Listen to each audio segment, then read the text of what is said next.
नमस्कार दर्शक बंधु आपको स्वागत करुच्ची आज नुआ वीडियो को चलतु एम को मिल ना मागणा घर माने क्यों मानक मिल ना मागणा घर पर डिटेल्स सहित जानी आम ये वीडियो माध्यम तो चलते और डे नक वीडियो को स्टार्ट करिया तापर मुझे कहबी जदि आपम चैनल को नुआ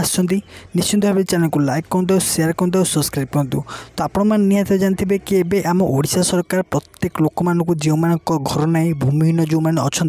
से घर प्रदान कर जो मैंने अलरेडी आगु घर पाई सारी गवर्नमेंट तरफ